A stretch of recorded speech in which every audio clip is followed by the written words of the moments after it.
Hello students, this is learn vibrant और हम इस वीडियो में आज डिस्कस करेंगे कि NIOS national institute of open schooling में एडमिशन कैसे लें।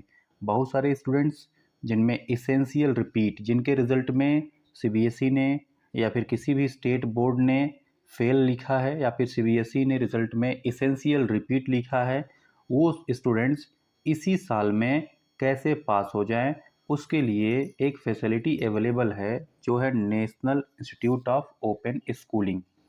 तो स्टूडेंट्स, हम आज इस वीडियो में डिस्कस करेंगे NIOS के बारे में। तो स्टूडेंट्स, इस वीडियो को पूरा वॉच ज़रूर करिएगा। अगर आपको NIOS के थ्रू एडमिशन चाहिए तो ये वीडियो आपके लिए काफ़ी हेल्पफुल होने वाली है। तो स्टूडेंट्स, वीडियो स्टार्ट करने से पहले मैं आप लोगों को बताना चाहूँगा कि ऐसे बहुत सारे सेमिनार अटेंड किए जाते हैं, सेमिनार करवाए जाते हैं जो वैल्यू ऑफ एजुकेशन पर बेस्ड होता है। क्योंकि बहुत सारे स्टूडेंट्स ऐसे होते हैं जिनको ज़रूरत होती है कि वो समझ पाएँ कि उनको आगे की स्टडी किस तरीके से कंप्लीट करना है, उनको किसी प्रकार की प्रॉब्लम ना होने पाए, इसलिए यहाँ पे हमेशा सेमिनार होता रहता है। CBSE भी टाइम टाइम पे सेमिनार कराती रहती है, उस सेमिनार को अटेंड किया जाता है और सेमिनार अटेंड करने के बाद CBSE सर्टिफिकेट भी प्रोवाइड कराती है। तो अगर यहाँ पे देखते होंगे कि CBSE ने सर्टिफिकेट प्रोवाइड कराया हुआ है, जिससे कि कैपेसिटी बिल्डिंग प्रोग्राम है, जिससे कि हम वैल्यू ऑफ एजुकेशन के बारे में लोगों को अच्छे से बता पाएँ और डिस्क्राइब कर सकें। तो स्टूडेंट्स, लर्न वाइब्रेंट हमेशा रेडी रहता है किसी को किसी भी टाइप का असिस्ट करने के लिए रिलेटेड टू एजुकेशन। अगर आपको भी किसी तरीके से असिस्टेंट चाहिए एजुकेशन से रिलेटेड, कि क्लास 10th के बाद आपको कैसे स्ट्रीम सेलेक्ट किया जाए, क्लास 12th के बाद आप कौन सी यूनिवर्सिटी कौन से कॉलेज में जाएं, तो आप हमेशा अपने क्वेरी को, अपने मैसेज को @vibrant learn को कर सकते हैं, जिससे आपको टोटल असिस्टेंट प्रोवाइड कराया जाएगा। तो स्टूडेंट्स, आइए बात करते हैं NIOS के बारे में। चलिए देखिए, ये है प्रॉस्पेक्टस और ये प्रॉस्पेक्टस है एडमिशन 2021 और 22 के समय का। क्योंकि देखिए, प्रॉस्पेक्टस अभी नया रिलीज इन्होंने नहीं किया है, क्योंकि अभी नया एडमिशन इनका डेट नहीं आया हुआ है। तो ये मैसेज है चेयरपर्सन के थ्रू। फिलहाल एडमिशन में चेयरपर्सन का मैसेज आप केवल पढ़ सकते हैं। हमारे एडमिशन में मैसेज से रिलेटेड एक इन्फॉर्मेशन दिया गया है। तो आइए स्टार्ट करते हैं, देखते हैं इनके वेलकम मैसेज में क्या इन्फॉर्मेशन है हमारे स्टूडेंट्स के लिए। तो स्टूडेंट्स देखिए, यहाँ पे दिया गया है एडमिशन से रिलेटेड, फिर एग्जामिनेशन और फिर रिजल्ट, फिर एकेडमिक कोर्स, और दिया गया है for vocational course and life related course for accreditation and to speaks to LSC executive से। मीन्स हम इस प्रोस्पेक्टस में इस पूरे डिटेल के बारे में समझेंगे। फिलहाल यहाँ पे एक फ्लो चार्ट दिया हुआ है जिससे कि शॉर्टकट आप समझ पाएँ। तो चलिए हम आगे देखते हैं कि देखिए क्या है। सबसे पहले NIOS ये चैलेंज करता है, आप लोगों के दिमाग में एक क्वेश्चन छोड़ता है कि आप NIOS को क्यों ज्वाइन करेंगे, आखिर आप इस वीडियो को क्यों देख रहे हैं। तो आपके पास इसका आंसर होगा कि आप इस वीडियो को क्यों देख रहे हैं। ऐसे ही हम इस NIOS के प्रोस्पेक्टस को क्यों पढ़ रहे हैं, इसका भी एक रीज़न होता है। तो हम इस NIOS का प्रोस्पेक्टस को इसलिए पढ़ रहे हैं क्योंकि आज हमें इसमें एडमिशन लेने की ज़रूरत समझ में आ रही है। तो देखिए, ऐसे ही ये बताता है कि आप NIOS को क्यों चूज़ कर रहे हैं। तो इसके पॉइंट्स देखिए, डिस्कस करते हैं। सबसे पहले फ्रीडम टू लर्न है। NIOS कहता है कि आप कहीं से भी कभी भी लर्न कर सकते हैं, सीख सकते हैं, एडमिशन ले सकते हैं। और यहाँ पे फ्लेक्सिबिलिटी है।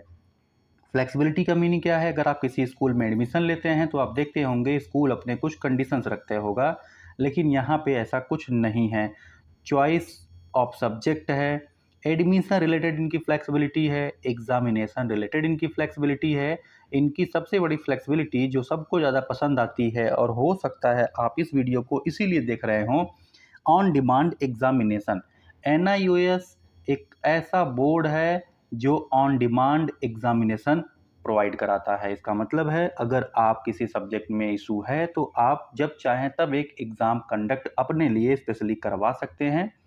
NIOS डेट फिक्स करके आपको एक डेट प्रोवाइड करा देता है और फिर आप एडमिशन लेकर के एग्ज़ाम दे देते हैं। फिर क्या है, कुछ रिलेवेंस होता है।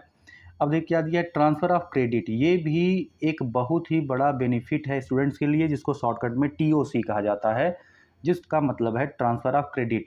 इसका मीनिंग समझिए, इसका मीनिंग ये होता है जैसे कि आप मान लीजिए 5 सब्जेक्ट पढ़ते हैं, 1 2 3 4 5 सब्जेक्ट आप पढ़ते हैं। आप पहले में आपका क्रॉस है, दूसरे में आपका क्रॉस है और तीसरे, चौथे, पाँचवें में आप ऑलरेडी पास्ड हैं।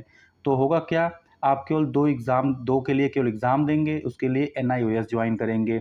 लेकिन जो ये देख रहे हैं, जो आपका 3 एग्ज़ाम ऑलरेडी जिसमें पास हुए हैं, उसके मार्क्स सीधा ट्रांसफ़र हो जाएंगे आपके नए वाले एनआईओएस रिज़ल्ट में। इसका मतलब आपको इसका एग्ज़ाम नहीं देना है, बस आप इस 2 का एग्ज़ाम देंगे और इसके मार्क्स पूरे ट्रांसफ़र हो जाएगा आपके नए वाले रिज़ल्ट में। तो इसको टीओसी फैसिलिटी कहा जाता है और ये बहुत ही कमाल की फैसिलिटी है। फॉर्म भरते समय हम लोगों को इन सब बातों को थोड़ा-सा ध्यान में रखना होता है कि टीओसी वाले ऑप्शन को ज़रूर से क्लिक कर लें, नहीं तो पता चला कि 2 सब्जेक्ट का केवल भरे हुए हैं और 2 का एग्ज़ाम करवा देगा और 2 सब्जेक्ट का ही आपको रिज़ल्ट मिल जाएगा और बाकी सब्जेक्ट का आपको रिज़ल्ट मिलेगा ही नहीं, बाकी जो सब्जेक्ट होंगे। तो आपके पास 2 रिज़ल्ट हो जाएगा पैरेलल में, और जानते हैं किसी भी बोर्ड, कोई भी इंस्टीट्यूशन 2 पैरेलल रिज़ल्ट एक्सेप्ट नहीं करती है। तो आइए बात करते हैं, ये फिर करता है रिकॉग्नाइज्ड क्वालिटी एजुकेशन की।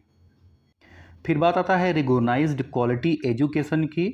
फिर चूँकि हर एक भारत की सभी इंस्टीट्यूशंस इसको एक्सेप्ट करती हैं, इसके रिज़ल्ट को एक्सेप्ट करती हैं। इसका मतलब है कि आप इसके रिज़ल्ट्स को लेकर के अपने दिमाग में कोई भी सस्पेंस मत रखिए। ये अक्रॉस द वर्ल्ड, इंडिया में ही नहीं, बहुत सारे कंट्री में बिल्कुल वैलिड होता है। आइए कुछ फ्रिक्वेंटली जो एफएक्यूज़ होते हैं, जो हमारे मन में अक्सर ये सब क्वेश्चन चलते रहते हैं कि आखिर what is the procedure for taking admission in NIOS, हमें एनआईओएस में कैसे एडमिशन लेना है। तो हम इस वीडियो में डीपली डिस्कस किए हुए हैं कि हमें एनआईओएस में एडमिशन कैसे लेना है। तो फिलहाल इसका आंसर हमें वीडियो में मिल जाएगा, ठीक है। उसके बाद जिसका दूसरा क्वेश्चन आता है कि व्हाट इज़ हमें कम से कम कितनी हमारे पास एलिजिबिलिटी होनी चाहिए एडमिशन लेने के लिए इसमें, तो हमने ये भी डिस्कस किया हुआ है और यहाँ पर उसका आंसर भी लिखा हुआ है। अगर हम बात करेंगे क्वेश्चन नंबर 3 की, what is the valid proof of DOB, मतलब डेट ऑफ बर्थ के लिए हमें वैलिड प्रूफ क्या चाहिए। तो वैलिड प्रूफ के लिए जनरली अगर हमारे पास कुछ नहीं है, हॉस्पिटल से बना हुआ कोई बर्थ सर्टिफिकेट नहीं है, किसी इंस्टीट्यूट से जारी किया हुआ कोई बर्थ सर्टिफिकेट नहीं है, तो हमारे पास 10th का मार्कशीट ही सफिशिएंट होता है। अगर मान लो जो हम 10th में एडमिशन ले रहे हैं, तो हमारे पास हॉस्पिटल से बना हुआ या फिर किसी इंस्टीट्यूशन से बना हुआ बर्थ सर्टिफिकेट चाहिए। जनरली आजकल तो आधार कार्ड भी लग रहा है। फिर इनका नेक्स्ट क्वेश्चन है कि what is the valid period of admission, admission के लिए हमें क्या वैलिड पीरियड क्या है, इसमें हमने डिस्कस किया हुआ है। दिया गया है एनआईओएस अलाउज एनी फ़ी कंसेशन, क्या एनआईओएस कोई फ़ी कंसेशन को लेकर के भी डिस्कस करता है, उसके बारे में भी इसमें डिस्कशन हुआ है। फिर एक क्वेश्चन है, can any learner take direct admission in the senior secondary courses, तो उसके बारे में भी डिस्कस हुआ। जनरली इसका आंसर नो होता है, क्योंकि भाई क्या है कि अगर आप 10th पास नहीं किए हैं तो आप 12th में कैसे एडमिशन ले सकते हैं, है ना। अगर 10th पास नहीं हुआ है तो आप 12th में एडमिशन नहीं ले सकते हैं। इसके बारे का ये क्वेश्चन था, जनरल क्वेश्चन है, आप समझ सकते हैं उसका आंसर। फिर है कि what is the minimum age to take admission, वो तो जनरली आप 10th अगर पास हैं तो आप, इसका मतलब है वैलिड एज में चल रहे हैं। ये क्वेश्चन उनके लिए है जो 10 साल बाद, 12 साल बाद सोचते हैं कि हमें भी ग्रेजुएशन या फिर पढ़ लेना चाहिए, क्लास 10th पास होना चाहिए, क्लास 12 पास हो जाना चाहिए, ये उनके लिए आंसर को देता है। फिर 8 नंबर क्वेश्चन है, what are the medium of studies available in NIOS, बात करता है मीडियम की, तो आप उसकी चिंता न करें, यहाँ पे ढेर सारे लैंग्वेज अवेलेबल हैं जिसमें आप अपनी पूरी पढ़ाई कंप्लीट कर सकते हैं। आपको इंग्लिश या हिंदी चाहिए, उर्दू चाहिए, तो सब भी यहाँ पे ईजिली अवेलेबल हो जाता है। बात किया जा रहा है यहाँ पे, what are the subject available for the secondary class courses class X में कौन कौन से सब्जेक्ट अवेलेबल होते हैं, तो यहाँ पे सब्जेक्ट के बारे में भी हम डिस्कस करेंगे अच्छे से। फिर बोला गया है what are the subjects available in senior secondary, means class 10th और 12th में कौन कौन से सब्जेक्ट अवेलेबल होते हैं, उसके बारे में यहाँ पे डिस्कस किया गया है। फिर यहाँ पे इनका क्वेश्चन नेक्स्ट आता है कि weather a learner can change his her subject during the validity period of his her admission, generally ये उनके लिए होता है कि जब हम फॉर्म भरते हैं ऑनलाइन फॉर्म भरते समय सब्जेक्ट कुछ और भर देते हैं और बाद में पता चलता है कि हमें प्रॉब्लम हो गई, हमें किसी और सब्जेक्ट का एग्ज़ाम देना है। तो हाँ, बिल्कुल फ्लेक्सिबिलिटी इसका कंडीशन आपने देखा था कि एनआईओएस बिल्कुल फ्लेक्सिबल है।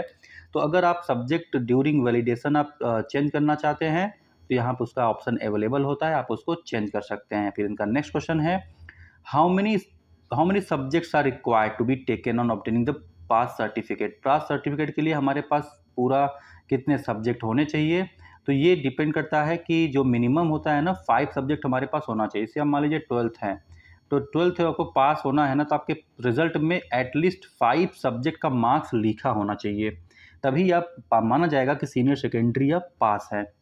तो नेक्स्ट इनका है कि क्वेश्चन है, can the learners seek admission in additional subject और एडिशनल सब्जेक्ट आल्सो। अब बोला गया क्या हम एडिशनल सब्जेक्ट लेकर पढ़ाई कर सकते हैं? तो बिल्कुल कर सकते हैं। आप अगर 2 4 5 6 7 को सब्जेक्ट लेकर पढ़ सकते हैं, कोई दिक्कत नहीं है, आप पढ़िए, इसमें कोई दिक्कत नहीं होती। फिर क्वेश्चन इसका आता है, व्हाट इज़ द एडमिशन फ़ी। अब एडमिशन फ़ी को लेकर डिस्कस किया गया है। तो स्टूडेंट्स मैं आपको बताऊंगा, एक चीप एंड बेस्ट प्रोसेस बताऊंगा कि किस तरीके से आप एनआईओएस को एकदम चीप एंड बेस्ट वे में ज्वाइन करें और एकदम टॉप लेवल का रिजल्ट पाएँ। इसलिए वीडियो को स्किप मत करिएगा, पूरा देखिएगा कि मैं इस वीडियो में मैं मिनिमम फीस की तरीका बताया हूँ और टॉप मतलब बेस्ट मार्क्स लेने का तरीका बताया हूँ। तो उसको जानने के लिए आपको वीडियो को लास्ट तक ज़रूर देखना है, क्योंकि प्रोसेस है बीच में ही मैं बताया हूँ। तो आगे देखते हैं आगे क्या होता है। फिर से इनका नेक्स्ट क्वेश्चन होता है कि कैन अ लर्नर, बोला गया can a learner take admission in the secondary senior secondary course of NIOS after passing the secondary course. कह रहा है कि जैसे कभी कभी लोग अपने एग्ज़ाम को दोबारा देना चाहते हैं और दोबारा देने का रीज़न उनका कुछ भी हो सकता है। उनका रीज़न हो सकता है कि मार्क्स कम हो उनके, तो चाहते हो कि मुझे एक बेटर मार्क्स का एक टॉप लेवल का रिज़ल्ट चाहिए। तो इसका आंसर बिल्कुल ऐसा है, अगर आप ऑलरेडी पास हैं तब पर भी एनआईओएस आपको दोबारा एग्ज़ाम देने का मौका देता है, अपने मार्क्स को अपग्रेड करने का। How do the learner get confirmation on his her admission. अब सबसे बड़ी बात यह है कि आपने एडमिशन ले लिया, तो आपको कैसे पता होगा कि आपका एडमिशन हो गया है? तो जनरली क्या होता है, NIOS admission particular course normally confirmed by NIOS issuing an identity card.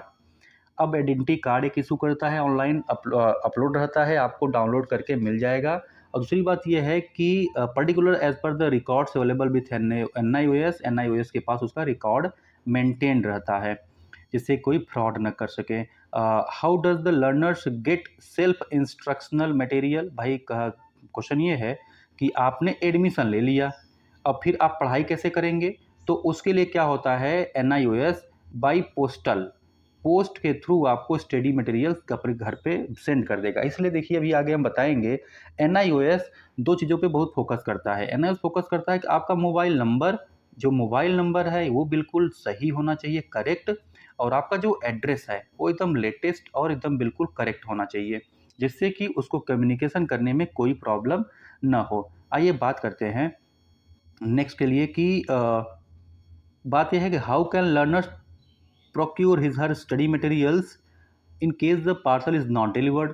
कभी भी हो सकता है कि भाई आपका पार्सल डिलीवर्ड ना हो, जैसे मैंने बोला कि पोस्टल से भेज देते हैं, ना डिलीवर्ड हो, तो उस केस में क्या किया गया है, यहाँ पे एक व्यवस्था रखा गया है, आपको एडिशनल 100 रुपीज़ पे करना पड़ेगा। उसके बाद क्या होगा, ये मटेरियल फिर से आपको रेजिडेंस पे डिस्ट्रीब्यूट या फिर से आपको पोस्ट कर दिया जाएगा, जिससे कि आपको पहला वाला अगर पोस्ट ना मिला हो तो दूसरा वाला पोस्ट मिलेगा। ऐसा थोड़ी होगा कि आपको हर बार पोस्ट किया जाए आपको मिले ही ना, वो तभी पॉसिबल है जब आपका एड्रेस ना सही हो। फिर बात करते हैं नेक्स्ट क्वेश्चन की, is there any provision for correction in admission record. अब बोला गया है कि क्या एडमिशन रिकॉर्ड जो हो गया है उसमें कोई करेक्शन का चांस है क्या? बोलता है since the admission of 100% online, learner is required to careful while making entire entries. अब कोई भी एंट्री करने से पहले आपको कंफर्म करना है कि आपने जो भी दिया हुआ है वो पूरा क्लियर होना चाहिए। उसके बावजूद अगर मान लीजिए करेक्शन ज़रूरत पड़ती है तो according to NIOS guideline correction possible है।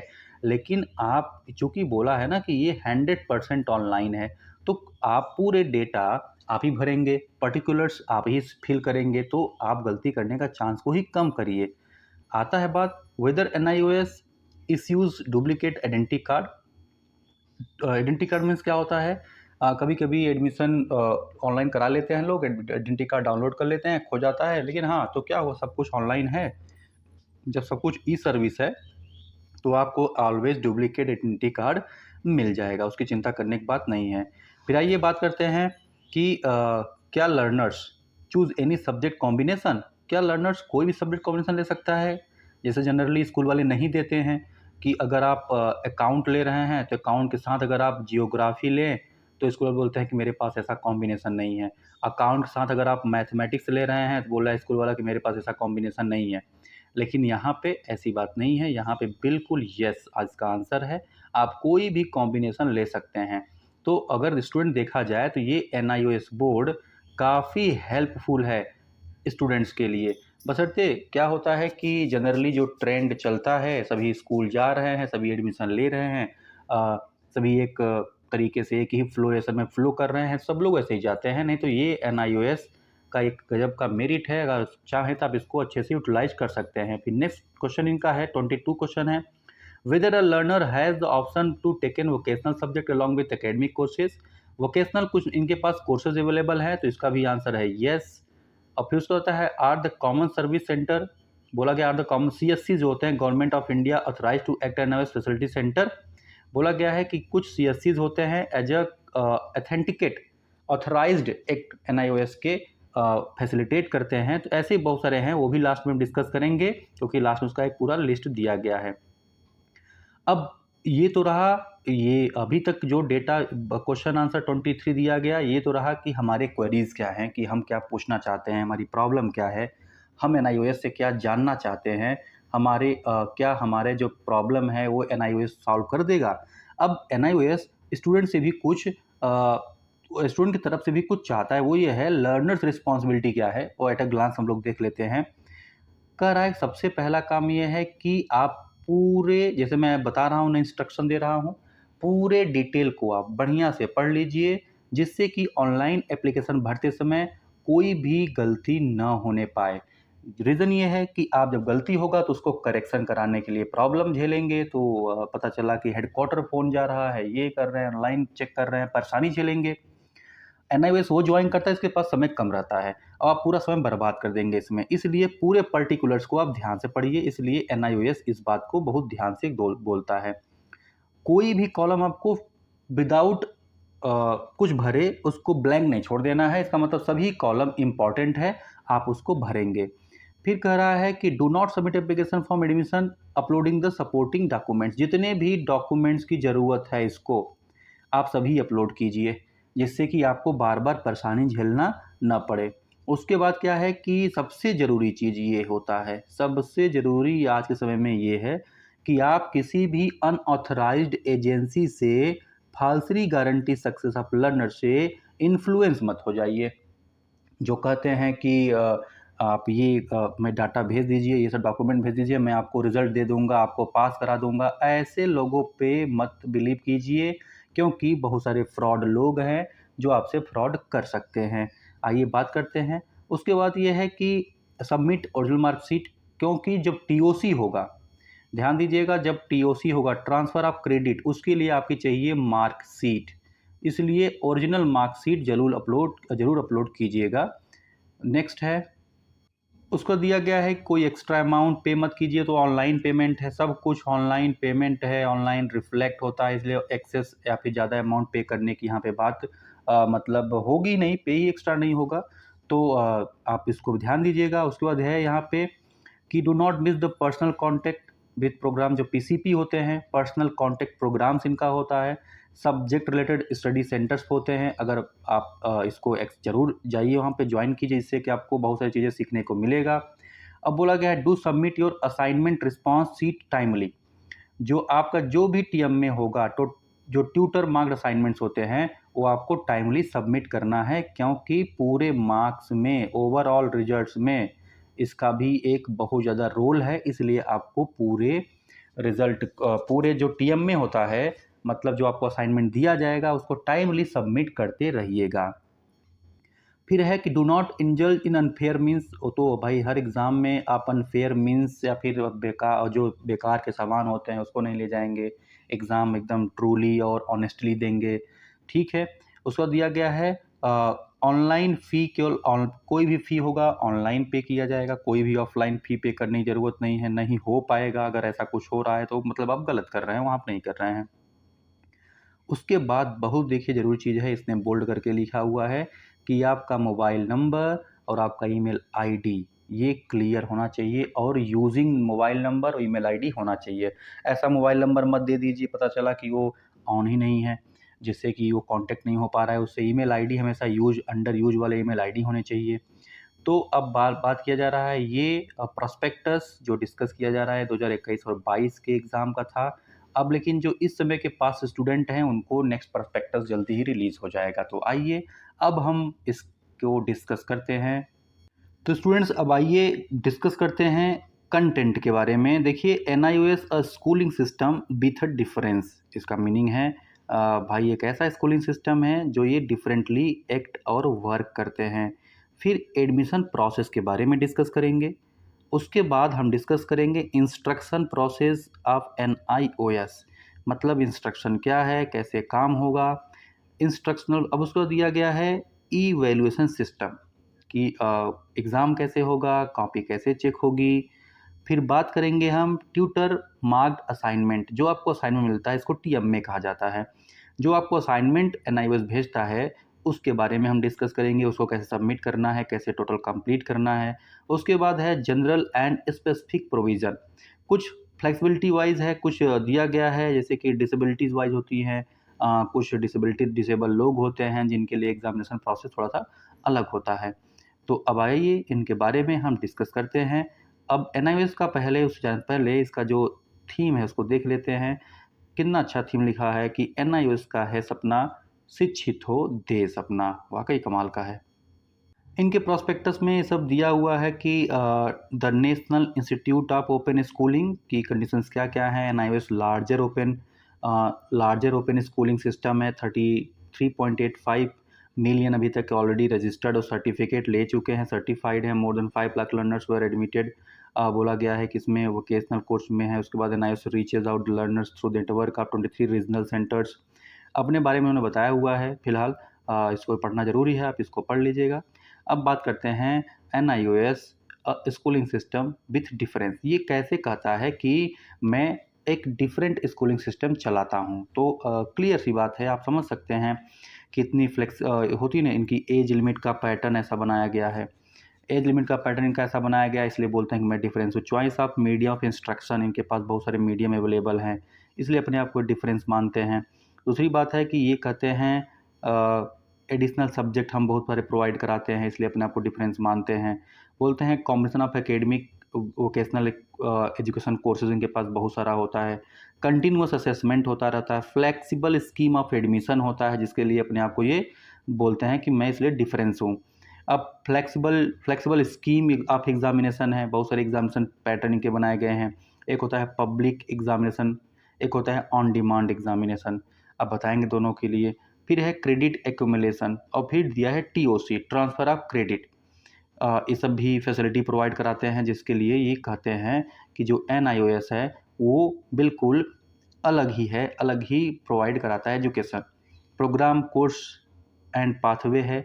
अगर देखा जाए तो किसी पर्टिकुलर एक का एग्जाम्पल अगर उन्होंने समझाया हुआ है। अब हम बताते हैं आपको कि NIOS वर्चुअल ओपन स्कूलिंग, मतलब NIOS वर्चुअल ओपन स्कूलिंग ये वर्चुअली लोगों को पढ़ाता है। VOS प्लेटफॉर्म पे, वर्चुअल ओपन स्कूलिंग प्लेटफॉर्म पे NIOS अपने लर्नर्स को online content, online admission, online content, online assignment and submission, online classes and online examination, ऐसे बहुत सारे प्रोसेस है जो ये प्रोवाइड कराता है। अगर देखा जाए तो वाकई ये बहुत ही कमाल का प्रोसेस है, जिसके लिए अपने आप को डिफरेंट मानता है। और ठीक है, flexible anywhere any time access होता है कि हम कहीं से भी फ्लेक्सिबल एक्सेस कर सकते हैं। उसके बाद है कि access to high quality education, और उसके बाद दिया हुआ है पावरफुल इनोवेशन, भाई इनका अलग ही इनोवेशन चल रहा है। सर्टिफिकेट इन ICT एप्लीकेशन, बहुत सारे ICT में भी काम करते हैं। एग्रीकल्चर एनिमल हस्बेंड्री में काम करते हैं।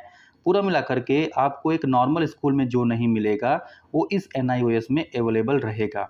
ठीक, ITI वालों के लिए इनका काम होता है। अगर आप ITI करना चाहते हैं NIOS से तो आप NIOS से ITI कर सकते हैं।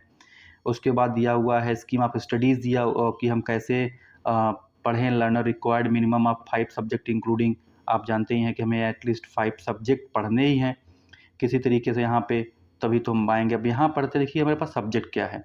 ये है सेकेंडरी लेवल पोर्शन का दिया हुआ है कि ये सेकेंडरी लेवल में क्या पढ़ाई कैसे होगी। ये सेकेंडरी लेवल की बात किया जा रहा है यहाँ पे, और ये है सीनियर सेकेंडरी लेवल पे बात। ठीक है, ऐसे बहुत सारे सब्जेक्ट इनके हैं। अगर हम देखें तो बहुत सारे लैंग्वेज सब्जेक्ट हैं सेकेंडरी और सीनियर सेकेंडरी लेवल में। ठीक, हिंदी, इंग्लिश, उर्दू, संस्कृत, बंगाली दोनों में है। उसके बाद अगर हम बात करें ग्रुप बी मतलब आप मेन स्ट्रीम सब्जेक्ट कौन सा लेना चाहते हैं। जैसे देखिए मैथमेटिक्स है, साइंस टेक्नोलॉजी है, साइंस सोशल साइंस है, इकोनॉमिक्स, BST मतलब business studies, home science, psychology. ऐसे ही हमारे ग्रुप बी में दिया गया है मैथमेटिक्स दिया गया है, home science, psychology, geography, economics, business studies, painting और बहुत सारे क्वेश्चन हैं। कुछ सब्जेक्ट को ग्रुप सी में रखा गया है। जैसे क्या दिया गया है देखिए, ग्रुप बी और ग्रुप सी को समझना है ज़रूरी है। अब दिया गया है कि जो ग्रुप ए के सब्जेक्ट हैं, examination of the subject will be held on same day and same time. Group A का examination of this subject will be held on same day and same time. Group A के subject same day same time examination हो जाएंगे। Group B वाले क्या होते हैं कि Indian knowledge and tradition, ये जितने भी कुछ ग्रुप बी वाले हैं जो कि बहुत सारे पुराने सब्जेक्ट रखे गए हैं। अब आइए हम बात करते हैं इनके मेन जो ये यहाँ पे एरो बना के लिखा हुआ है, ये समझना ज़रूरी है। अगर आप क्लास 10th के लिए आए हुए हैं तो देखेंगे 5 सब्जेक्ट विथ आइदर 1 और 2 लैंग्वेज फ्रॉम ग्रुप ए। आप ग्रुप ए से 1 या 2 लैंग्वेज ले सकते हैं। पूरा मिलाकर फिर ग्रुप बी से क्वेश्चन आपको चैप्टर लेना पड़ेगा, मीन्स सब्जेक्ट लेना पड़ेगा। मान लीजिए ग्रुप ए से आपने 2 सब्जेक्ट ले लिया तो आपको ग्रुप बी से 3 सब्जेक्ट लेना पड़ेगा। ठीक है, ग्रुप सी से भी क्वेश्चन सब्जेक्ट ले सकते हैं, सीनियर सेकेंडरी वाले खासकर। जैसे कि ये सीनियर सेकेंडरी का है, 5 सब्जेक्ट आपको लेना है तो आपको ग्रुप ए से सब्जेक्ट लेना पड़ेगा, ग्रुप बी, सी, डी, एफ से कोई सब्जेक्ट लेकर के 5 उसे कंप्लीट कर लेंगे। 2 additional subject can be taken from any group. Okay, तो नेक्स्ट अभी देखते हैं इसमें हम आई क्या दिया हुआ है। इनके बहुत सारे क्वेश्चन हैं कि availability of study material of subject different medium, कि हमारे पास सब्जेक्ट मटेरियल का एडमिशन अवेलेबल है तो ऐसे बहुत सारे सब्जेक्ट के उनके पास स्टडी मटेरियल अवेलेबल होते हैं जिसको वो प्रोवाइड करा देते हैं। तो अब ये है, अगर आप वोकेशनल एकेडमिक सब्जेक्ट लेना चाहते हैं तो आपको कॉम्बिनेशन यहाँ पे लेना पड़ेगा। फिलहाल वोकेशनल के लिए आपको इसको पूरे डेटा को इन्फॉर्मेशन को पढ़ना पड़ेगा। आइए बात करते हैं प्रोसीजर फॉर ऑनलाइन एडमिशन। अगर आप ऑनलाइन एडमिशन चाहते हैं तो उसके लिए तरीका क्या है, यही सबसे बेस्ट वे है समझने का। और ये बहुत ज़रूरी है कि आप ये समझ पाएँ कि आप NIOS में ऑनलाइन एडमिशन कैसे ले पाएँ। तो चलिए इसको हम डीपली अच्छे से डिस्कस करते हैं। सबसे पहले ये जानना है कि हमें रजिस्टर करना होगा online directly by the following procedure let down the section 2.2। जो भी 2.2 भी आगे डिस्कस होगा उसके अकॉर्डिंग हमको सीधा इसको डिस्कस करना होगा, सीधा रजिस्टर करना होगा अपने आप को। अब क्या करना है, या तो नियरेस्ट AI पे जाइए, मतलब इसको हम स्टडी सेंटर कहते हैं, या फिर लिस्ट ऑफ एक्रेडिटेड इंस्टीट्यूट्स, या फिर वहाँ जाइए जहाँ पे ये NIOS वेबसाइट वाले जो NIOS को ही डील करते हैं तो एडमिशन कर देंगे। या फिर रीजनल सेंटर पे जाइए, NIOS के RC पे जाइए रीजनल सेंटर पे, वो आपको रजिस्टर कर देंगे। या फिर किसी भी CSC पे जाइए, कॉमन सर्विस सेंटर पे जाइए, वो आपको रजिस्टर कर देंगे कि आपको कैसे रजिस्टर होना है। ठीक, उसके बाद इस वीडियो में मैंने ये भी डिस्कस किया हुआ है कि अगर आप इन सभी ऑप्शन में से कहीं नहीं जा पा रहे हैं, मान लीजिए इन सभी ऑप्शन में से आप कहीं नहीं जा पा रहे हैं, तब आप NIOS में कैसे एडमिशन लें। सबसे ज़रूरी चीज़ होता है कि हमें ये जानना कि NIOS में कब तब कैसे एडमिशन ले। अगर हमें इन सब सेंटर पे नहीं पहुंचने का हमारे पास ऐसा पैटर्न नहीं है कि हम इन सब सेंटर पे नहीं पहुंच पा रहे हैं, उसके बाद भी मुझे NIOS में एडमिशन चाहिए, तो हम कैसे करेंगे, हम पर्सनली अपने आप कैसे डील कर लेंगे। इस वीडियो में मैंने खासकर इसी पर ज़्यादा ध्यान दिया हुआ है कि अगर आप चाहें तो घर बैठे ही पूरे प्रोसेस को कैसे कर सकते हैं और कैसे एग्ज़ाम देकर कैसे पास हो सकते हैं और कैसे रिज़ल्ट पा सकते हैं। तो आइए फिर से बात करते हैं online admission for all learners. सभी लर्नर्स के लिए ऑनलाइन एडमिशन, ये पुराना डेट दिया हुआ है नया डेट भी जल्दी अनाउंस हो जाएगा, वो भी आपको पता चल जाएगा। हाँ, अगर आपको नया डेट का इन्फॉर्मेशन चाहिए जिससे कि आपको पता हो जाए, तो टेलीग्राम पे आप ज्वाइन कर लीजिए। टेलीग्राम पे एक चैनल है, अगर देखा जाए टेलीग्राम पे एक चैनल है, आप उसको अगर ज्वाइन कर ले रहे हैं तो आपको इन्फॉर्मेशन मिल जाएगा। टेलीग्राम पे चैनल है CBSE@, आप ज्वाइन कीजिए। CBSE students, STUDENTS, without space लिखिए ग्रुप, CBSE स्टूडेंट्स ग्रुप। आप टेलीग्राम पे सर्च कीजिए @CBSE स्टूडेंट्स ग्रुप, आप उसको ज्वाइन कर लीजिए और आपको इन्फॉर्मेशन अगर जैसे ही आप प्रोस्पेक्टस नया रिलीज़ होगा, कोई इससे रिलेटेड होगा, तो आपको तुरंत वहाँ पे सेंड कर दिया जाएगा। आप वहाँ से देख करके ऑनलाइन खुद फिल कर सकते हैं। ठीक, तो अब दिया गया है कि online admission for learners who want to appear in October November exam. अक्टूबर-नवंबर में जो एग्ज़ाम चाहते हैं उनके लिए प्रोसेस क्या है, और फिर उसके बाद ऑन डिमांड एग्ज़ाम जो बच्चे चाहते हैं उनके लिए क्या है पैटर्न, तो इसके बारे में हम डिस्कस करते हैं।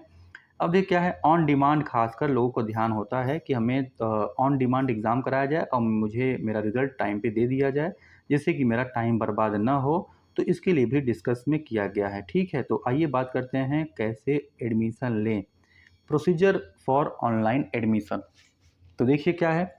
सबसे पहले आप इस वेबसाइट पे जाएंगे nios.ac.in पर। ठीक, उसके बाद जाने के बाद आपके पास होना चाहिए पासपोर्ट साइज कलर फोटोग्राफ होना चाहिए, और उसके बाद होना चाहिए आपका एक ब्लैंक पे ब्लैक इंक से साइन किया हुआ रहना चाहिए, जिससे कि साइन अपलोड होगा। उसके बाद खासकर आपके पास आधार कार्ड होना चाहिए, जिससे कि आप आधार कार्ड उसको अपलोड कर सकें। वैलिड प्रूफ के लिए अगर आप क्लास 12th में एडमिशन ले रहे हैं, अगर आप क्लास 12th में एडमिशन ले रहे हैं तो आप 10th का marksheet as date of birth के लिए लगा सकते हैं, नहीं तो आपका आधार कार्ड भी वैलिड होगा। या तो फिर अगर आपके पास किसी इंस्टीट्यूट या फिर हॉस्पिटल का बर्थ सर्टिफिकेट है तो आप भी उसको लगा सकते हैं। फिर आता है वैलिड प्रूफ ऑफ रेजिडेंस, जैसे राशन कार्ड हुआ, आधार कार्ड हुआ। मैक्सिमम केस में ध्यान दीजिएगा कि जो आधार कार्ड होता है वो मैक्सिमम केस में एक्सेप्ट किया जाता है। फिर दिया गया है कि क्लास 8 का मार्कशीट सर्टिफिकेट होना चाहिए, जो क्लास 10th में एडमिशन ले रहे हैं। आपका सेल्फ अटेस्टेड ट्रू कॉपी होनी चाहिए, मतलब जैसे कि आप जो कास्ट सर्टिफिकेट के हैं, जिस भी कैटेगरी के हैं। अगर आप एक्स सर्विसमैन हैं तो उसका सर्टिफिकेट होना चाहिए, डिसेबल हैं तो उसका सर्टिफिकेट होना चाहिए। Original scanned copy of marksheet issued by parent board of the school, जिस इसके पहले बोर्ड से पढ़ रहे थे इसके द्वारा इशू किया गया आपके पास मार्कशीट होना चाहिए, या तो फिर डिजी लॉकर का मार्कशीट होना चाहिए, जो भी रिजल्ट आया आपके पास वो होना चाहिए। तो क्या हुआ है कि जैसे step to be followed to fill in the application form online, जैसे 4 स्ट्रीम ऑफ ऑनलाइन एडमिशन है। सबसे पहले क्या होगा, 4 stream of online admission, register करेंगे, प्रोसीड करेंगे, अगर कुछ प्रॉब्लम हो रही है तो बैक आएंगे, और उसके बाद नहीं तो आगे बढ़ते रहेंगे। अपने स्टेट को सेलेक्ट करेंगे कि किस स्टेट में रहते हैं, और फिर select the identity type through which the learner intend to validate his her identity. भाई आप क्या लगा रहे हैं, जैसे आधार कार्ड लगा रहे हैं, पैन कार्ड लगा रहे हैं, पासपोर्ट लगा रहे हैं। उसके बाद टाइप द आइडेंटिटी नंबर, जैसे कि आधार कार्ड मान लीजिए सेलेक्ट कर लिए कि आधार कार्ड है, ड्रॉप डाउन है, क्लिक करेंगे, सभी डॉक्यूमेंट्स का लिस्ट खुलेगा, आधार कार्ड पे क्लिक करेंगे, फिर नीचे ब्लैंक खुल जाएगा, अपने आधार कार्ड का नंबर वहाँ पे टाइप कर देंगे। उसके बाद आप किस में एडमिशन लेना चाहते हैं, ठीक, कि सेकेंडरी और सीनियर सेकेंडरी में। फिर आपका ऑथेंटिकेटिंग आधार नंबर होगा, कंप्यूटिंग इटसेल्फ होगा, Aadhaar card number provided by the along with name as printed on the Aadhaar card, वो सब ऑटो आइडेंटिफाई होगा, या फिर कह सकते हैं अपने चेक होगा। उसके बाद क्या हो जाएगा कि आफ्टर सक्सेसफुल ऑथेंटिकेशन, ठीक, अब बेसिक डिटेल आपको भरना है, जैसे एप्लीकेशन फॉर्म, कोई भी एप्लीकेशन फॉर्म आप भरते हैं, बहुत सारे बेसिक डिटेल्स होती हैं, इसमें नाम होता है, पापा का नाम होता है, मतलब पेरेंट्स, गार्जियंस, और एड्रेस होती है। उसके बाद सभी एक बात ध्यान देना है कि आप पूरे डिटेल भरकर अब OTP जनरेट होगा, कि मोबाइल नंबर डालेंगे, क्योंकि वो वैलिडेट करता है आपके मोबाइल नंबर को। वैलिडेट करने के बाद फिर आप अपने ईमेल आईडी को वैलिडेट करेंगे, और उसको क्या करेंगे, ऑथेंटिकेट करके उसको वेरीफाई करेंगे, जैसे जनरली होता है। OTP आएगा, उसमें आप डाल देंगे, वेरीफाई हो जाएगा, क्योंकि वो जानना चाहता है कि आपका ये मोबाइल नंबर और जीमेल आईडी वैलिड है कि नहीं, जिससे कि पता चला कम्युनिकेशन में कोई वेरिएशन ना आने पाए बाद में। Mobile number after successfully authentication of mobile number, Gmail ID, फिर नेक्स्ट सेक्शन में आप जाएंगे, family income, qualification, father of mother, ये सब फिल करेंगे। ठीक, उसके बाद registration secondary learner need to fill the detail of the his her previous, अगर आप 12th में एडमिशन ले रहे हैं तो आपको 10th का पूरा डिटेल भरना पड़ेगा कि 10th में आप कहाँ पास हुए थे, कितना मार्क्स पाए थे, सब डिटेल भरनी पड़ेगी। उसके बाद आपका बोर्ड सेलेक्ट करना पड़ेगा, किस बोर्ड से पास हुए हैं, क्या रोल नंबर रह चुका है आपका प्रीवियसली। अच्छा स्टूडेंट्स, एक बात और ध्यान दीजिएगा, जो आपको नया एनआईओएस रिजल्ट देगा ना, वो बिल्कुल नया रहेगा, आपका रोल नंबर नया रहेगा, बोर्ड नया रहेगा, ठीक है। तो उसमें आपका पुराने रोल नंबर बस डिटेलिंग के लिए होती हैं, जिससे कि टीओसी में कोई प्रॉब्लम ना हो, ट्रांसफ़र आप क्रेडिट किया जा सके आराम से। उसके बाद आता है select the subject studied for the board एग्जाम्सन for every selected subject specify the marks obtain the theory and practical exams. आपने जो जो सब्जेक्ट पढ़ा है और उसमें कितने मार्क्स पाए हैं थियरी में या फिर प्रैक्टिकल में, पूरा भरना पड़ेगा। Select the subject which you want to study, उसके बाद आप कौन कौन से सब्जेक्ट पढ़ना चाहते हैं और किसका टीओसी चाहते हैं, वो सब भी आप भरेंगे। उसके बाद फिर नेक्स्ट में क्या होता है कि आप लोगों को स्टडी सेंटर सेलेक्ट करना पड़ता है कि आपके नियरेस्ट स्टडी सेंटर कौन सा है। तो उसमें ड्रॉप डाउन में पूरा लिस्ट खुलेगा, आपके पास नियरेस्ट स्टडी सेंटर जो होगा उसे ही सेलेक्ट कीजिएगा, जिससे कि आप अगर कभी ज़रूरत पड़े वहाँ पे जाने की तो आप वहाँ पे आराम से जा सकें, आ सकें, अपने पूरे काम को अच्छे से कर सकें। तो देखिए उसी को यहाँ पे फ्लो चार्ट में समझाया है। पहले आप इसको एस डॉट मतलब admission.NIOS.ac.in पे क्लिक करेंगे, फिर रजिस्टर ऑन बटन क्लिक करेंगे, फिर इंस्ट्रक्शन पूरा पढ़ेंगे, प्रोसीड करेंगे, प्रोसीड बटन पे क्लिक करेंगे, अपने स्टेट को सिलेक्ट करेंगे। इस स्टेट सेलेक्ट होने के बाद अपना आइडेंटिटी टाइप नंबर सेलेक्ट करेंगे, उसको फिल करेंगे, नंबर जो भी उसमें होगा। आप कोड सेलेक्ट करेंगे कि आप 10th में हैं, 12th में जाने वाले हैं, किसको कर रहे हैं, मतलब किस में एडमिशन चाहते हैं। फिर एडमिशन सेक्शन आप बेसिक डिटेल फिल करेंगे। बेसिक डिटेल के बाद आपको फिल करना होगा अपने डिटेल, पेरेंट्स के बारे में, एप्लीकेशन सब फादर के बारे में भरना होगा, वहाँ फिल करना होगा। फिर उसके बाद मोबाइल नंबर पे ओटीपी आएगा, जीमेल पे ओटीपी आएगा, उसको उसमें सबमिट करके क्लिक करेंगे। फिर वो सब वैलिडेट हो जाएगा, इसका मतलब क्लियर हो गया कि आपका मोबाइल नंबर, आपका जीमेल आईडी रनिंग मोड में है और everything is okay, then proceeded. Then फिर क्या होगा, आपको सभी डॉक्यूमेंट्स अपलोड करने होंगे, जो जो डिटेल चाहता है वो। फिर ऑप्शनल डिटेल कुछ आता है वो भरेंगे। फिर आप सब्जेक्ट भरेंगे। सब्जेक्ट भरने के बाद फिर क्या होगा, study centre, nearest study centre भरेंगे। पूरे फॉर्म को रिव्यू करेंगे, सबमिट मत कीजिएगा, रिव्यू कीजिएगा, ठीक है। रिव्यू करने के बाद पूरा देख, जब एवरीथिंग इज़ ओके, एवरीथिंग ओजे, अगर ओके है, सभी चीज़ें बेस्ट हैं तुम्हारे हिसाब से, तो फिर क्या करो, पेमेंट करो। पेमेंट करने के बाद तुम्हारा फॉर्म कंप्लीट हो गया, एकदम ओके हो गया, ठीक है। आगे नेक्स्ट डिस्कस करते हैं। अब इसमें क्या है, जो आया है कि ऑनलाइन रजिस्टर प्रोसेस है कि ऑन डिमांड वालों को, ये बहुत ज़रूरी है लोगों को समझना। अगर मान लीजिए कि हम डिमांड ODE कर रहे हैं और NIOS हमें एक फैसिलिटी देता है ODE का। ODE मतलब ऑन डिमांड एग्जामिनेशन का। तो ऑन डिमांड एग्जामिनेशन का प्रोसेस क्या है, इसको समझ लेते हैं, बहुत ज़रूरी समझना। सबसे पहले हम क्या करेंगे, register through the mobile number register करेंगे। सबसे पहले रजिस्टर करेंगे, मोबाइल नंबर मांगेगा, डाल देंगे, OTP आएगा, सबमिट कर देंगे, ठीक है। उसके बाद बेसिक इन्फॉर्मेशन फिल कर देंगे। बेसिक इन्फॉर्मेशन फिल करने के बाद सेलेक्ट सब्जेक्ट्स होगा कि studied appeared in the board exam, हमने क्या पढ़ चुका है, ठीक। उसके बाद यू वांट टू अपीयर, तुम भाई कौन सा एग्ज़ाम देना चाहते हो, उसके बाद ये भरोगे। उसके बाद भरोगे कि कौन से select exam centre when you want to appear, exam centre पे कहाँ पे एग्ज़ाम देना चाहते हो। उसके बाद आएगा डेट वाइज अवेलेबिलिटी, सीट पूरी खुल जाएगी, ऐसे ब्लॉक ब्लॉक बना रहेगा, उसमें सीट वाइज पूरी खुल जाएगी। जब सीट पूरा खुल जाएगा तो आप डेट सेलेक्ट करेंगे कि किस डेट को आपको एग्ज़ाम देना है। जब डेट सेलेक्ट हो जाएगा तो desired date exam is not available, अगर नहीं रहेगा तो आपको दूसरा सेट करना पड़ेगा, दूसरा डेट। जैसे मान लीजिए कि आपको 10 तारीख का डेट चाहिए, लेकिन 10 तारीख को सभी सीट फुल है, तो एग्ज़ाम आपको 10 को नहीं मिलेगा, आपको फिर नेक्स्ट डेट देखिए, पूरे ब्लॉक ओपन रहेंगे, कैलेंडर खुला रहेगा पूरा वहाँ पे। फिर क्या करेंगे, मेक फ़ी पेमेंट करेंगे। अगर आपने चूज़ कर लिया है डेट तो मेक फ़ी पेमेंट कीजिए, रिलेवेंट डॉक्यूमेंट्स को अपलोड कीजिए। स्टेट्स ऑफ ODE ऑन, जो on demand state will allowed for the availability date, वो अलाउ करेगा। फिर क्या, अगर नहीं अलाउ कर रहा है तो आपको दूसरे डेट को भी देना पड़ेगा विदाउट पेइंग द फ़ी, क्योंकि आप एक बार फ़ी दे चुके हैं तो आप दोबारा फ़ी नहीं देंगे, आप नेक्स्ट में जाएंगे। उसके बाद क्या हुआ, डेट कैन बी बुक्ड, अब डैशबोर्ड से डेट बुक हो जाएगा। तो क्या होगा, date can be rebooked from the dashboard after appearing on in ADE। अगर आप मान लीजिए ODE में अपीयर करते हैं और आपको रिस्पांस अच्छा नहीं मिलता है तो आप फिर से ODE ज्वाइन कर सकते हैं, फिर से फ़ी पे कीजिए और फिर ज्वाइन कीजिए।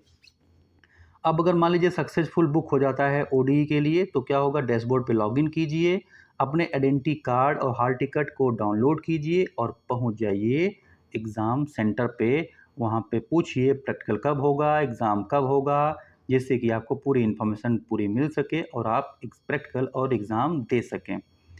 अब क्या है कि learners will have to upload required document after filling the next button. आपको सभी डॉक्यूमेंट करना है अपलोड, फिर नेक्स्ट पे क्लिक कीजिए, फिर अपने फॉर्म को रिव्यू कीजिए, फिर नेक्स्ट पे क्लिक कीजिए, जिससे कि सभी एग्जामिनेशन सभी फॉर्म कम्प्लीटली भर गए हों, अच्छे से भर गए हों, तो आप सीधा किसी भी बैंक से गेटवे का यूज करके अपने फ़ी को पे कर दीजिए। किसी डेबिट कार्ड, क्रेडिट कार्ड से आफ्टर ट्रांजेक्शन जैसे सक्सेसफुल होगा और उसे एक रेफरेंस नंबर क्रिएट होगा। अब दिया गया है ना, please note that online registration of for admission close on the last date of admission. अगर मान लीजिए कि date within the date बात हो रही है उस सब में करने के लिए, ठीक है, लेट फ़ी लगता है अगर आप लेट करेंगे तो। आफ्टर वेरिफिकेशन ऑफ डॉक्यूमेंट्स एक आपको एसएमएस मिल जाएगा through the email and SMS after the admission in confirm NIOS management. NIOS की तरफ से आपको एक एसएमएस या फिर ईमेल, जनरली ईमेल मिलता है, एसएमएस के चक्कर में मत रहिएगा, ईमेल के चक्कर में हमेशा रहिएगा। ईमेल मिल जाएगा एनआईओएस की तरफ से। अब क्या होगा कि लर्नर्स मेक पेमेंट करेगा अकॉर्डिंग टू नॉर्म्स, उसके बाद डैशबोर्ड पे जा कर के अपने आईडी को सभी को डाउनलोड कर चेक कर सकता है, स्टडी मटेरियल को देख सकता है और फिर पूरे डाउनलोड कर सकता है।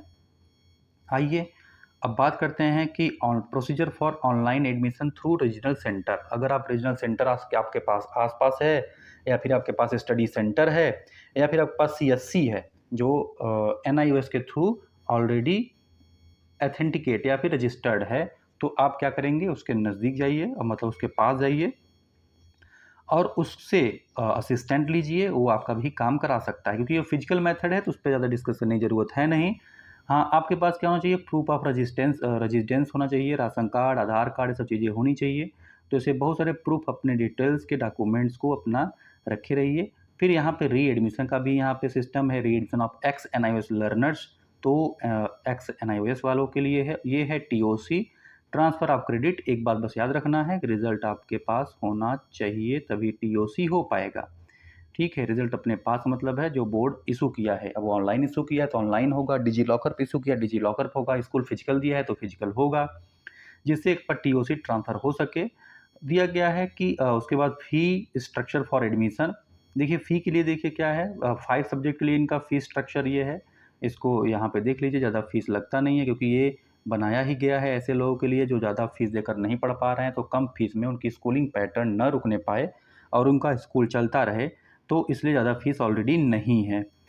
ठीक है, उसके बाद अगर आप देखते हैं इसमें नेक्स्ट क्या है, फ़ी एजुकेशन जो बाहर रहते हैं उनके लिए भी है, जो अप्रॉस रहते हैं उनके लिए भी है, जो यहाँ पर रहते हैं उनके लिए भी है।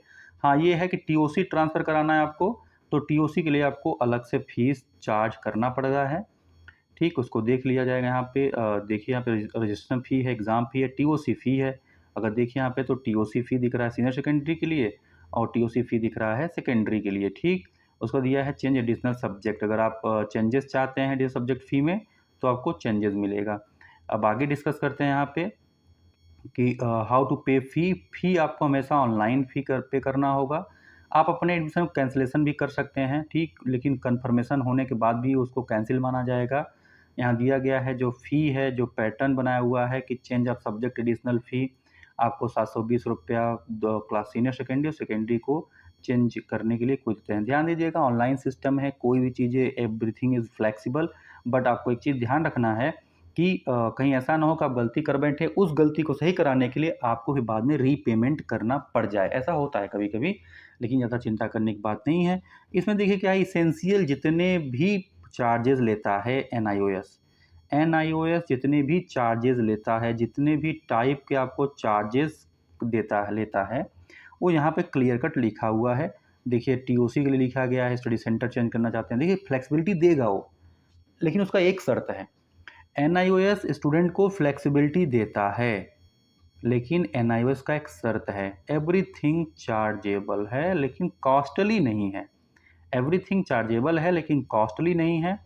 Contact address for grievance of the problems. अगर आप कोई प्रॉब्लम हो रही है तो the director of student support service NIOS, आप इस पर मेल लेटर लिख सकते हैं जिससे किसी भी टाइप की आपको प्रॉब्लम ना होने पाए। फिर इंस्ट्रक्शनल प्रोसेस एनआईओएस है, क्या है, इंस्ट्रक्शनल प्रोसेस है कुछ, सेल्फ इंस्ट्रक्शन दिया गया है मटेरियल के लिए, खासकर पीसीपी के लिए कि पर्सनल कॉन्टैक्ट प्रोग्राम जब हो तो आप वहाँ पर जाइए, अटेंड कीजिए, जिससे कि आपको सभी इसके बारे में डिटेलिंग मिल सके, जिससे कि ऑडियो वीडियो कभी कभी क्या होता है ऑनलाइन वेबिनार कराते हैं ये लोग, कभी कभी ऑनलाइन प्रोग्राम कराते हैं, कम्युनिटी रेडियो थ्रू प्रोग्राम करते हैं, ठीक है। उसके बाद टीएमए होता है इनका, ट्यूटर मार्क्ड असाइनमेंट होता है, ये इसको टाइम टाइम पे जमा करें। पूरा मिला करके इनके जितने भी प्रोग्राम होते हैं वो एक बात पे फोकस करते हैं कि आप अवेयर रहें, आप बातों को समझते और जानते रहें, जिससे कि ना समझी में कभी कभी गलती ना होने पाए और लेट हो जाए और आपका सिस्टम, आपका एडमिशन डिस्ट्रॉय हो जाए, आपका एडमिशन टाइम बर्बाद हो जाए, वो लोग ऐसा नहीं चाहते हैं। फिर अगर आप एग्ज़ाम देते हैं तो आपका इवैल्यूएशन सिस्टम क्या कहता है, सपोर्ट क्या करता है। पब्लिक एग्जामिनेशन मतलब होता है नॉर्मल एग्जामिनेशन जो साल में 2 बार होता है। अब उसके लिए रजिस्ट्रेशन कराएंगे, यहाँ देखिए टाइम लिखा हुआ, अप्रैल से मई लिए, अक्टूबर से नवंबर। अप्रैल से मई और अक्टूबर से नवंबर दो एक पब्लिक एग्जामिनेशन सिस्टम है। एक जानते हैं एग्जामिनेशन होता है ऑन डिमांड, ठीक है। पब्लिक एग्जामिनेशन के लिए रजिस्टर करेंगे और उसका जाके टाइम पे एडमिट कार्ड मिलेगा और जाके आपका एग्ज़ाम होगा देंगे। एक होता है ओडी, ओडी मतलब होता है ऑन डिमांड एग्जामिनेशन सिस्टम। अब ऑन डिमांड में क्या होता है कि ऐसे बहुत से पैटर्न बनाए रखे हैं उन्होंने कि कैसे आप ओडी करेंगे, कैसे फैसिलिटीज़ को रजिस्टर करेंगे, फिर लर्नर कैसे स्ट्रीम सेलेक्ट करेगा और कैसे एग्ज़ाम पूरा पूरा दे पाएगा। हमने इसके पहले पूरा अच्छे से डिस्कस किया, फ़ी के बारे में भी हमने डिस्कस किया। अब देखिए क्या है ओडीए, उसका होता है क्रेडिट एक्यूमुलेशन, ठीक है। Learner can avail 9 chance to appear in the public examination, उसके पास केवल 9 चांस, ऐसा नहीं है कि वो ज़िंदगी भर एग्ज़ाम देता रह जाएगा, ठीक है। तो 9 चांस देता है, सभी क्रेडिट क्या होगा इकट्ठा करता रहता है, जिसमें अच्छा नंबर रहेगा उसी को वो ज्वाइन कर लेता है, उसी में आता है। फिर इम्प्रूवमेंट परफॉर्मेंस है, आप इम्प्रूवमेंट भी दे सकते हैं अपने एग्ज़ाम को लेकर के। फिर मार्कशीट इशू करता है। अब मेन बात, अगर आप एग्ज़ाम दे लिए हैं तो आपको मार्कशीट इशू होगा। मार्कशीट के लिए क्या है, एग्ज़ामिनेशन फ़ी है, उसके बाद क्या हुआ additional fee for practicals examination, additional fee practical के लिए है, लेट फ़ी है। अब दिया गया है कंसर्न रीजनल प्रिस्क्राइब डेट्स कुछ दिया, अगर उसमें कुछ दिक्कत करते हैं, लेट करते हैं तो उसका फीस आपको देना पड़ेगा, ठीक है। अगर आप चाहते हैं सर्टिफिकेट डुप्लीकेट कॉपी उसका, प्रोविजनल सर्टिफिकेट का, माइग्रेशन सर्टिफिकेट का, मार्कशीट का, आइडेंटिटी कार्ड का, तो सबको आपको पे करना पड़ेगा और आपको पूरी सुविधा यहाँ पे दी जाएगी, ठीक। सर्टिफिकेशन क्राइटेरिया दिया हुआ है, दिया गया है कि पास 5 सब्जेक्ट इंक्लूडिंग लास्ट, बट दिया गया है कि आपको रिजल्ट किस कंडीशन मिलेगा। अगर क्लास 10th में है तो पास कैसे होंगे, ध्यान दीजिएगा 33% पाना आपको ज़रूरी है। पास इन 5 सब्जेक्ट, सर्टिफिकेट कब दिया जाएगा, जब पाँचों सब्जेक्ट में पास होंगे, including at least 1 but not more than 2 language, ठीक है। एक लैंग्वेज होना ही चाहिए, 2 लैंग्वेज से ज़्यादा लैंग्वेज नहीं होना चाहिए, नहीं तो आपका 5 कॉम्बिनेशन नहीं बन पाएगा। फिर सीनियर सेकेंडरी के लिए क्या है, वो सिस्टम बोला गया है कि 33% पाना जरूरी है, 33% इसेंशियल ना रिजल्ट में, और 5 सब्जेक्ट पूरे मिला करके होने चाहिए। तो मान लीजिए यहाँ पे कि प्रोबेबल है कि 99.9% चांस है आपके पास होने का, श्योर है। एनआईओएस से 99.9% चांस होता है कि आप पास हो जाएंगे, क्योंकि वो इतने सिस्टमेटिक वे में काम कराता है, आपसे एक असाइनमेंट के थ्रू आपको जानकारी दे देता है, अपने टीएमए के थ्रू, या फिर आप जो उनकी ऑनलाइन पैटर्न बने हुए हैं, डिजिटल पैटर्न बने हुए हैं, वो आपको पढ़ना पढ़ा देते हैं, पढ़वा देते हैं कि आप इतना आराम से पा ही जाएंगे। एग्जामिनेशन स्कीम दिया हुआ है, ठीक है। कि एग्जामिनेशन क्या पैटर्न बनाया गया है, रीचेकिंग आंसर स्क्रिप्ट, अगर आपने चाहते हैं आंसर स्क्रिप्ट को, मतलब जो आंसर बुक है रीचेकिंग, उसका पैटर्न दिया हुआ है, आप पे कीजिए और रीचेक करा लीजिए। रीवैल्यूएशन दिया हुआ है, रीवैल्यूएशन करा सकते हैं आप। उसके बाद दिया है अनफेयर मीन्स, अगर आप पकड़े गए हैं तो उसमें क्या होगा, ठीक है। अब बात होती है procedure of correction of the result public examination. तो procedure of the correction in the result है पब्लिक एग्जामिनेशन का, अवार्ड एंड स्कॉलरशिप, एनआईओएस कुछ एनआईओएस अवार्ड और स्कॉलरशिप भी देता है, तो आप इसको यहाँ पे अच्छे से पढ़ सकते हैं। फिर इंटरनल टीएम में क्या है, tutor marked assignment, internal assessment की बात करते हैं। इंटरनल असेसमेंट की बात किया जाए तो यहाँ पे बात ये होगी कि अभी तक क्या पढ़ाया गया, कैसे पढ़ाया जाए, कैसे असाइनमेंट दिया जाए, जिससे कि देखिए वेटेज होता है ना, इन सब का वेटेज है, जो आपको असाइनमेंट मिलेगा ना सबका वेटेज है, इसलिए आप उसको टाइमली भर भर के उसको दीजिए, टाइमली दीजिए, जिससे कि आपका जो वेटेज है वो अच्छे से मेंटेन होता रहे। दिया गया है कि लिस्ट ऑफ सब्जेक्ट टीएमए में कौन कौन से सब्जेक्ट हैं, यहाँ पे दिया गया है लिस्ट ऑफ सब्जेक्ट में, फिर दिया गया है कि यहाँ पे जनरल एंड स्पेसिफिक प्रोविज़न, जो डिसेबिलिटीज़ कैंडिडेट होते हैं, डिसेबल कैंडिडेट होते हैं, उनके लिए प्रोसीजर क्या दिया गया है। तो यहाँ उनके लिए भी काफ़ी प्रोसीजर लिखा हुआ है, आप उसको ध्यान से यहाँ पे रोक के वीडियो पॉज़ करके इसको देख सकते हैं, पढ़ सकते हैं, जिससे कि आपको पढ़ने में पूरा कंप्लीट करने में उसको दिक्कत न हो। स्टूडेंट्स एक बात को ध्यान रखिएगा कि जिस तरीके से एनआईओएस बहुत ही फ्लेक्सिबल मोड में काम कराता है, तो आपको भी थोड़ा-सा सीरियस होकर के इसको कंप्लीट कर लेना चाहिए, जिससे कि आपका टाइम बचे, टाइम नुकसान ना हो। आपको सेम एकेडमिक ईयर में आपका रिज़ल्ट मिल जाए, जिससे कि आपको कोई गैपिंग का उसमें सिस्टम ना दिखता हो।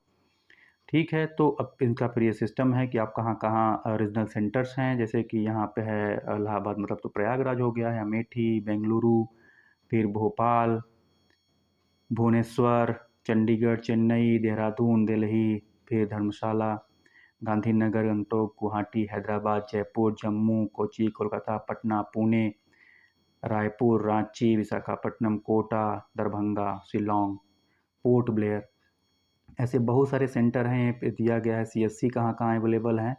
ठीक, उनके फिर अपेंडिक्स यहाँ पे लगाए गए हैं, लेटर्स ऑफ द हेड, जिससे कि सभी लेटर्स ऑफ द हेड दिए गए हैं। यहाँ पे दिखाया गया है कि किस तरीके से इनको रिकॉग्नाइज़ किया जाता है, किस तरीके से इनको सराहा जाता है, लोग एप्रिशिएट करते हैं। तो बाकी चीज़ें अभी इसमें और हैं, डिस्कस कर लेते हैं। इन्होंने कुछ बोला है स्टूडेंट्स के लिए कि in the event of some doubt arising and interpretation of the provision particular rules, decision chairman NIOS will be final. मतलब फाइनली एनआईओएस डिसीजन ही मेन होगा। ठीक है, सभी रिजर्व एनआईओएस ने रिजर्व रखा हुआ है। लास्ट डेट अगर होता है तो आपको स्पेसिफाई जी जो डायरेक्टेड है उसके अकॉर्डिंग काम करना होगा। फिर उसके बाद भी कोई भी प्रिंट करेक्शन होता है, कुछ भी होती है, आप उसको डेटा को रखे रहिए, जैसे आप करेक्शन में आराम हो। यहाँ पे पूरे फ्री डिटेल दिए हुए हैं। लेट कोई भी काम मत करिए, पूरा काम फटाफट करिए, जिससे कि आपको कोई भी दिक्कत ना हो। लेट फ़ी सबसे बड़ी बात है, ना देना पड़े और आपका काम बिना बैरियर से होता रहे। तो ये एनआईओएस पे एक बेस्ड एक बेसिक कॉन्सेप्ट पूरा क्रिएट करता है। जिस भी स्टूडेंट्स को एनआईओएस रिलेटेड अभी भी कोई डाउट है, कोई डाउट आता है, अराइज़ होता है, तो हमें फ्रिक्वेंटली वो @वाइब्रेंट लर्न को देख सकता है। सीधा आप फॉलो कर सकते हैं हमें सभी सोशल मीडिया पे @वाइब्रेंट लर्न, जिससे हम आपको किसी भी टाइप का असिस्टेंट आराम से प्रोवाइड करा देंगे। ठीक है, @वाइब्रेंट लर्न। अब मान लीजिए अगर आपको कोई एनआईओएस रिलेटेड अभी भी कोई दिक्कत हो रही है, तो आप व्हाट्सअप कर सकते हैं। व्हाट्सअप नंबर मैं यहाँ पे बोल दे रहा हूँ, 9795820474। ये व्हाट्सअप नंबर है, आप इस पे भी कॉन्टैक्ट कर सकते हैं। आपको एनआईओएस रिलेटेड कोई भी अगर इन्फॉर्मेशन चाहिए, एनआईओएस में एडमिशन चाहिए, फिर ऑन डिमांड आपको एडमिशन चाहिए, कोई आपका एकेडमिक सेशन लॉस ना हो, तो आप इससे रिलेटेड की इन्फॉर्मेशन ले सकते हैं। आप इस पर कॉन्टैक्ट कर सकते हैं, हम आपको फुल असिस्ट करेंगे। तो स्टूडेंट्स, आज के लिए इस वीडियो में इतना ही। अगर वीडियो एनआईओएस से रिलेटेड आपको इन्फॉर्मेशन दिया हो, वीडियो इन्फॉर्मेटिव लगा हो, तो वीडियो को लाइक ज़रूर कीजिएगा। जिस स्टूडेंट्स को एनआईओएस में एडमिशन लेना है, उसको फॉरवर्ड कीजिएगा, शेयर कीजिएगा, जिससे उसको भी एक वैल्यूएबल और इन्फॉर्मेटिव वीडियो मिल सके और उसका एकेडमिक ईयर ख़राब ना हो, उसका एकेडमिक ईयर भी कंप्लीट हो सके इसी साल। तो मिलते हैं फिर से किसी एक अच्छे और इन्फॉर्मेटिव वीडियो में। तब तक के लिए पढ़ते रहिए दोस्तों, पढ़ते रहिए उसको हमेशा लगातार, और टाइम पे एग्ज़ाम दीजिए, टाइम पे पढ़ाई कीजिए। अगर वीडियो अच्छा लगा हो तो लाइक ज़रूर कीजिएगा। अगर आप चैनल पे पहली बार आए हैं तो चैनल को सब्सक्राइब ज़रूर कीजिएगा, और हमें सोशल मीडिया फॉलो कीजिएगा, जिससे कि आपको किसी भी सीबीएसई से रिलेटेड इन्फॉर्मेशन और एनआईओएस में एडमिशन से रिलेटेड इन्फॉर्मेशन आपको रेगुलर मिलता रहे। तब तक के लिए फ्रेंड्स, जय हिंद।